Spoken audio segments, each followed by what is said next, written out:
These are non-biodegradable plastics.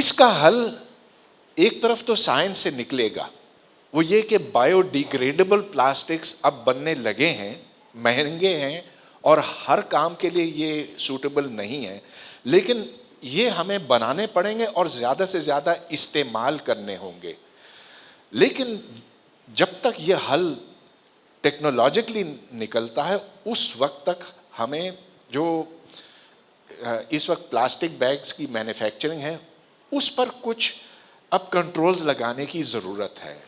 اتنی plastic کی تھیلیاں اب پورے ملک کے اندر پھیل گئی ہیں کہ اگر آپ یہاں سے لاہور یا لاہور سے اسلام آباد یا کہیں بھی جائیں پاکستان میں تو آپ کو تھیلیاں تھیلیاں تھیلیاں ہر طرف دکھائی دیں گی. اور اس کی پروڈکشن کے اوپر اب ہمیں کنٹرول کرنا پڑے گا. ساتھ ساتھ پبلک کو یہ بھی بتانے کی ضرورت ہے کہ جتنی تھیلیاں ہیں ان کو اکٹھے کرو تاکہ ان کو ایک جگہ جا کر ڈمپ کیا جا سکے یا جلایا جا سکے, یا جو بھی طریقہ ہے اس کے تحت اس کو ٹریٹ کیا جا سکے. تو ہاں, آپ کا یہ بڑا اہم سوال ہے کہ ٹھیک ہے, بہت اچھی بات ہے جو جویریہ نے ہمارے سامنے کی ہے کہ یہ مسئلہ ہے, لیکن حل اس کی طرف ہمیں بیٹھ کر سوچنا ہے. میرا نام ڈاکٹر اسحاق ہے, میں میڈیکل ڈاکٹر ہوں, اور میرا اسی سلسلے میں جو ہمارے بزرگ نے آئیڈینٹیفائی کیا کہ صرف آئیڈینٹیفیکیشن نہیں ہے, اس کا سولوشن بھی ہے. اسی طرح ٹرانسجینڈر پہ میں بات کروں گا. اس کے دو کیٹیگریز ہیں ایز اے میڈیکل ڈاکٹر جہاں تک میری نالج ہے. ایک تو بائی برتھ ہے جس پہ ہمارا کنٹرول نہیں ہے, دوسرا جو پوائنٹ آؤٹ کیا گیا کہ وہ آپریشن کراتے ہیں تو وہ پرسنلٹی ڈس آرڈرس میں آتا ہے, that is treatable and manageable. تو یہ بھی اگر اس میں آئیڈیا دیا جائے کہ ان کو مینیج کیا جا سکتا ہے as a by the psychologist اور سائیکیاٹرسٹ تو یہ بہتر ہوتا. جی بالکل, یہ جیسا کہ آپ نے کہا ہے, ایک تو ہمیں جینز میں ملتا ہے, دوسرے یہ کہ ورثے میں ہمیں جو کچھ ملا اس کو ہم خراب بھی کر سکتے ہیں. جہاں ایسے فائنینشیل انٹرسٹ ہوں جو اس سے فائدہ اٹھا سکیں, ان لوگوں کو پکڑنا ہے اور قانونی طور پر انہیں سزا دینے کی بھی ضرورت ہے. بہت اچھی بات کہی آپ نے. سر ایک منٹ ٹھہریے, مائکروفون آپ تک پہنچے گا اس کے بعد. سر شہاب سمرو فرام خیرپور. سر آپ نے جس طرح سے پاکستان کی چینج کے لیے کہا کہ میرے مطابق تو یہ مجھے لگتا ہے کہ ہمیں سب سے زیادہ جو ہمارے اسکالرز ہیں انہیں لٹریچر کو زیادہ سے زیادہ بڑھانا چاہیے اور اس چیز پر لکھنا چاہیے کہ پاکستان کی چینج کیا ہے, جو ایک ون سائیڈڈ تھنکنگ چل رہی ہے اسے ختم کرنا ہے. اور یہ بات زیادہ سے زیادہ آبزرو کی گئی ہے کہ جو ہمارے انٹیریئر میں جو ساری کی آبادی ہے وہ اس چیز کو نہیں دیکھتی. اس کے لیے ایک پرٹیکولر چینل میرے حساب سے آنا چاہیے جس پر ہمارے اسکالرز بیٹھ کر انہیں ہر چیز سمجھا سکیں. یہ میرے مطابق ہے. دیکھیے, شعور کس طرح سے ایک معاشرے کے اندر بیدار ہوتا ہے وہ اس کے طریقے کئی ہو سکتے ہیں. ایک تو تعلیم کے ذریعے سے, لیکن جو تعلیم ہمارے اسکولوں میں دی جاتی ہے وہ تو شعور کو سلا دیتی ہے, ختم کر دیتی ہے, سوچنے سمجھنے کی صلاحیتوں کو کمزور کر دیتی ہے. تو سب سے بڑی ضرورت لوگوں کے شعور بڑھانے کی یہ ہے کہ ہم اپنے تعلیمی نظام کو بہتر کریں, اس کے سوا اور کوئی حل نہیں ہے. لیکن ساتھ ساتھ جو میڈیا ہے, اب آپ یہ دیکھ لیجیے ہر شام ہم یہ ٹاک شوز دیکھتے ہیں جس سے یہ پتہ چلتا ہے کہ ہر طرف لوگ ایک دوسرے کے ساتھ لڑنے کے لیے تیار ہیں, لیکن ان میں کوئی سائنس کی بات نہیں ہوتی, کوئی عقل کی بات نہیں ہوتی, کوئی ایسی بات نہیں جس سے ہم اپنے ماحول کو بہتر سمجھ سکیں. تو میڈیا اور تعلیم, اگر ہمیں اپنے سماج کو سدھارنا ہے تو یہاں بہتری لانے کی ضرورت ہوگی. I am Dr. Yasmin Qazi, I am a pediatrician. I want to add یہ جو transgenders at birth ہوتے ہیں تو they can be investigated and most of them are treatable. There is a hormonal defect, تو ان کو شروع سے hormones دیے جا سکتے ہیں اور ان کی سرجیکل ٹریٹمنٹ بھی شروع سے ہو سکتی ہے. Most of them are treatable. اور لوگوں کو یہ اویئرنیس دینی ہے, ورنہ لوگ شرم کی بات سمجھتے ہیں, چھپاتے ہیں, اور پھر وہ اسی طرح بڑے ہو جاتے ہیں, پھر ٹریٹیبل نہیں رہتے. تو یہ اویئرنیس کریٹ کرنی چاہیے. Thank you for your comment. آپ سب لوگوں کا بہت بہت شکریہ. وقت ختم ہو گیا ہے. Let's hope for a better Pakistan.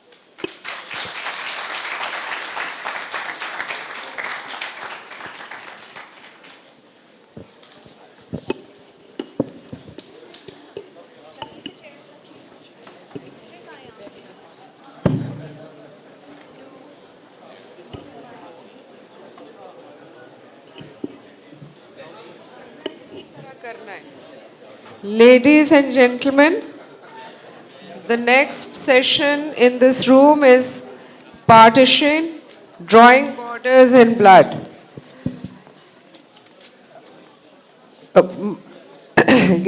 Moderator is Dr. Ishtiaq Ahmed. Guest speakers are Urvashi Butalia, Sudhindra Kulkarni, Kishwar Nahid and Noman Naqvi. Thank you.